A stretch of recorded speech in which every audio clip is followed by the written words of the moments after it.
For Mantse, Tiny, how much should be able to come together to say, hey, this is what we've got into. This person has picked our works to put in his record. It's a big dog. We are going to see him this amount. Even if we don't get a 10 and we get 5, this is how we're going to split it, you know?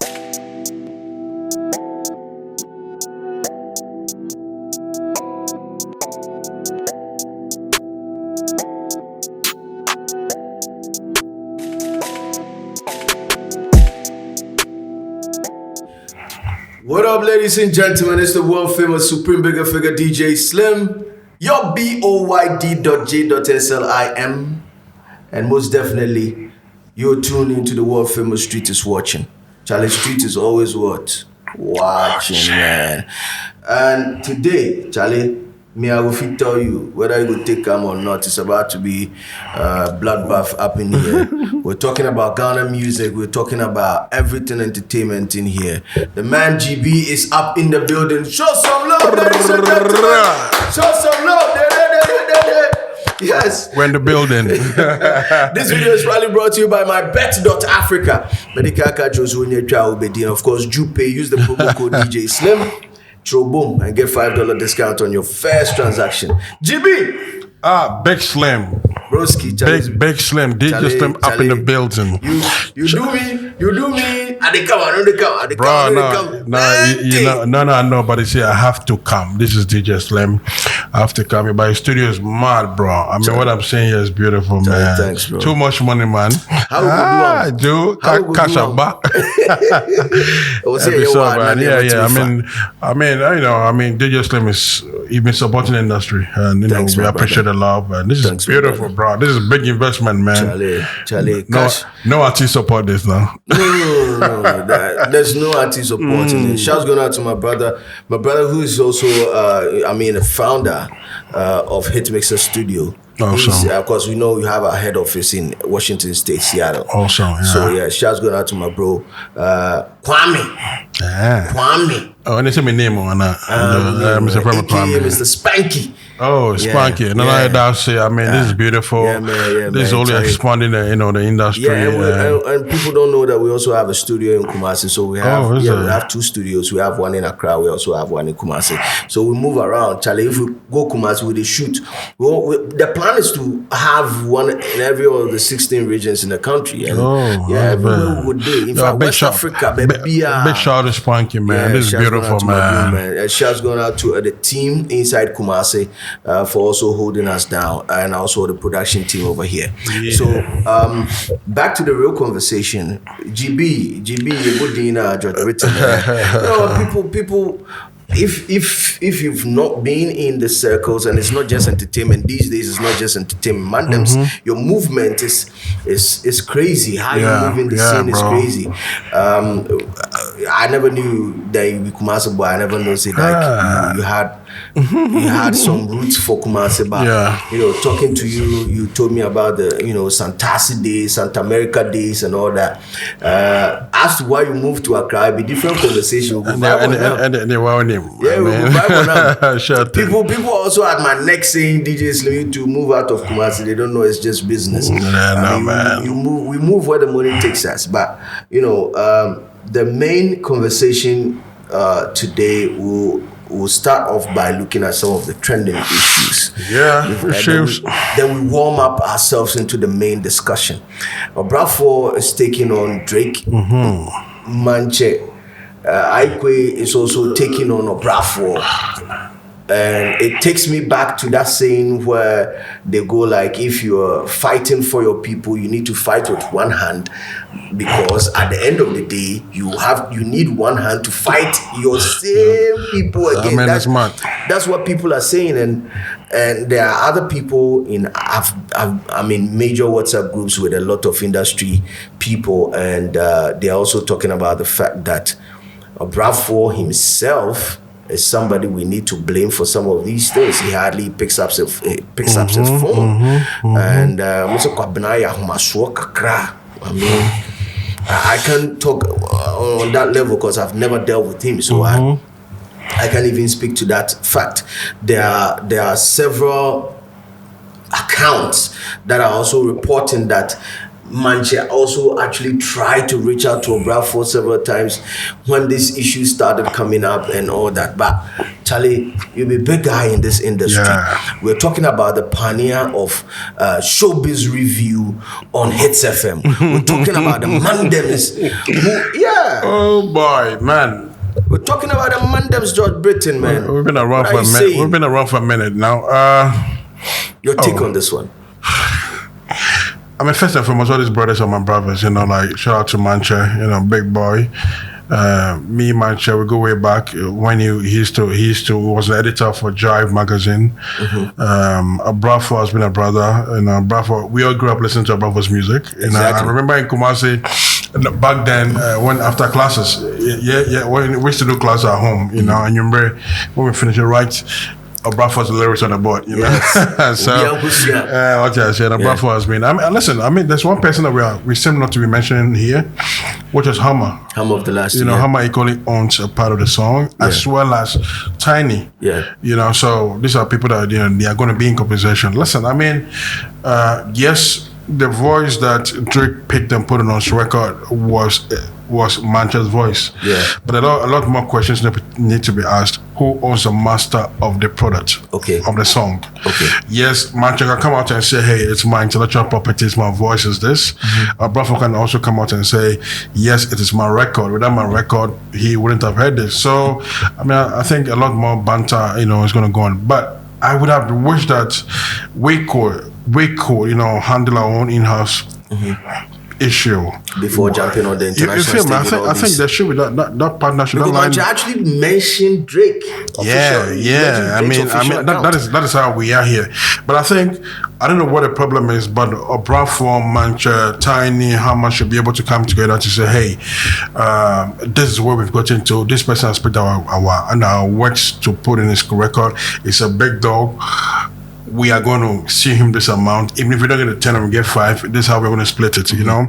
Percentage split. Yeah, you know, I think everybody should benefit. I mean, when the song was recorded, you know, we all know how moods are in the studios when we are recording, and Mantse played a huge role in that hip hop era, you know, in Ghana. So Mantse's voice is actually I mean, kill the cut blood, and you know, people even feel Mantse's sound is that of Hammer. It was Hammer. I mean, growing up from Kumasi, I thought it was Hammer talking all along. Yeah. I mean, so later in the days where I got to meet Mantse himself at OM Studios. Okasayams,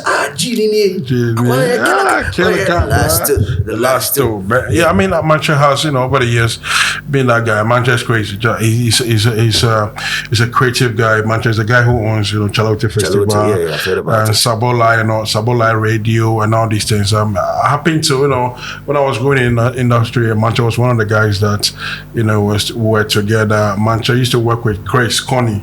Oh, okay. You know, Shatawalis Camp. Yeah. So Chris used to work with what's called Mantse and all that. I mean, I remember we used to have this, you know, little session at somewhere in Oso to discuss the industry, and you know, Mantse has this following. He's got this alternative music people. He's got this, you know, this what's her name?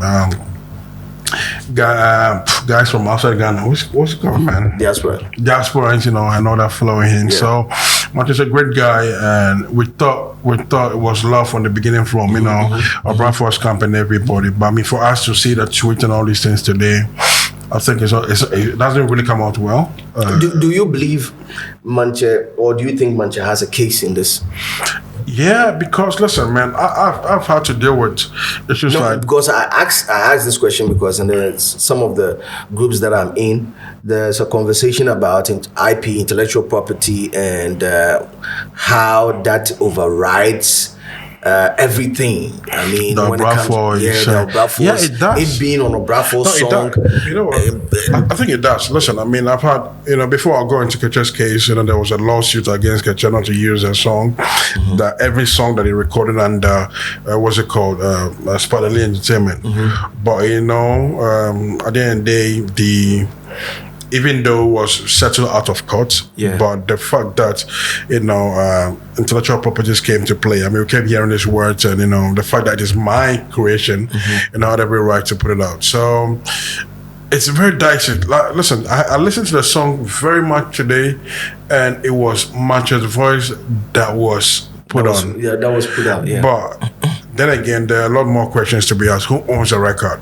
Okay, the record was probably produced by Hammer. The record was executive produced by Obrafour.